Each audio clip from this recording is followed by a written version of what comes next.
Insta 360 X4 চিলাইস না।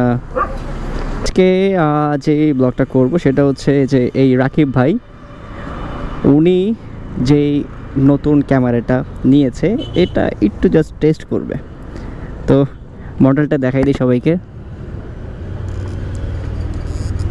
Insta 360 X4 চিলাইস না। সামনে থেকে রাইড করতেছে, মানে ভিডিও হচ্ছে, সামনে ভিডিও হচ্ছে, পিছনে ভিডিও হচ্ছে, দুই পাশে ভিডিও হচ্ছে। তো যে জিনিসটা আমার একটু জ্বলতেছে যে কি সুন্দর দেখায়, একটু সবাই একটু দেখার সুযোগ করে দেই।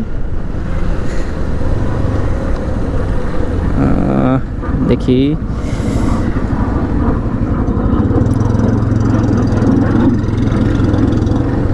যে ওনার ভিডিও চলতেছে, সামনে ওনার ফ্রেম দেখা যাচ্ছে। ইভেন এই ছোট একটা ক্যামেরার মানে 360 ডিগ্রি অ্যাঙ্গেলে ওর মতো করে ভিডিও মানে রেকর্ড করবে। দেন যখন এডিট করা হবে বা যখন যেই ফুটেজটা প্রয়োজন তার চাহিদা অনুযায়ী সেই ফুটেজটা নিতে পারবে, মানে প্রত্যেকটা সাইড থেকে। একটা ভালো একটা ফিচার। তো যেমন এটা ইউজ করে উনি রাইড করছে, সামনে একটা প্রবলেম হলো বা ডানে বামে একটা প্রবলেম হলো বা প্রবলেম বলে একটা ফুটেজ প্রয়োজন হলো, তিনি চাইলে খুব সহজেই এই ফুটেজটা নিতে পারবে। কিন্তু যারা গোপ্রো ইউজ করছেন বা অ্যাকশন ক্যামেরা তারা এই প্রবলেমটা মানে এই ফুটেজগুলো তারা নিতে পারবে না।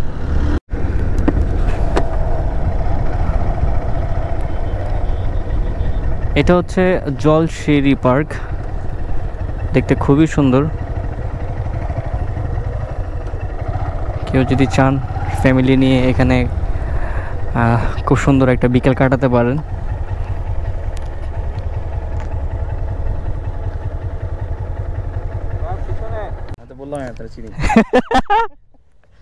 আচ্ছা যাই হোক, এটা কেটে দিব।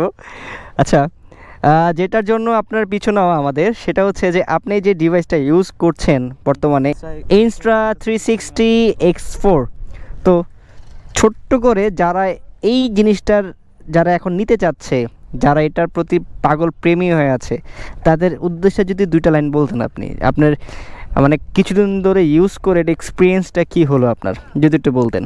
ব্যাপারটা হচ্ছে যে আমি তো আগে গোপ্রো ইউজ করতাম। আপনার হচ্ছে আগে আমার যখন ট্রাভেলে বেরোতাম আমার ব্যাগের মধ্যে একটা ড্রোন থাকতো, তারপর হচ্ছে একটা গোপ্রো থাকতো, একটা ডিএসএলআর থাকতো, আর ফোন তো থাকতোই। আপনি থাকতেন তো? আর এখন হচ্ছে একটা থাকে। ও, মাল্টিপল পারপাস সার্ভ হয়। এত কিছু ক্যারি না করে একটাতেই মোটামুটি সব, আপনি ওয়াইড অ্যাঙ্গেল নেন, ব্লগিং করেন, বা বাইকের হচ্ছে অ্যাকশন শ্যুট নেন, সবগুলাই একটা দিয়ে হয়ে যায়। তার মানে মোটামুটি একটা জিনিসে অল ইন ওয়ান বলা যায় না, মানে মোস্ট অফ দেম। যেমন ডিএসএলআর থাকলে যেমন হচ্ছে আমি সুন্দরবন গেলাম বা কোনো জঙ্গলে গেলাম, এটা জুম শট নিতে পারতেছেন। টেলিফটো যে কাজটা ওইটা হয় না কখনো, ওটা অ্যাকশন ক্যামেরা দিয়ে আসলে পসিবল না। বাট ওয়াইড অ্যাঙ্গেলের কাজ খুব ভালো চলে। ওয়াইড অ্যাঙ্গেলের যত কাজ আছে, স্টার ট্রেল নেবেন, জঙ্গলের মধ্যে গেছেন বা কোনো জায়গায় ক্যাম্পিং করতেছেন, স্টার ট্রেল নেবেন, ফুটেজ নেবেন, ওয়াইড অ্যাঙ্গেল ব্লগিং করবেন।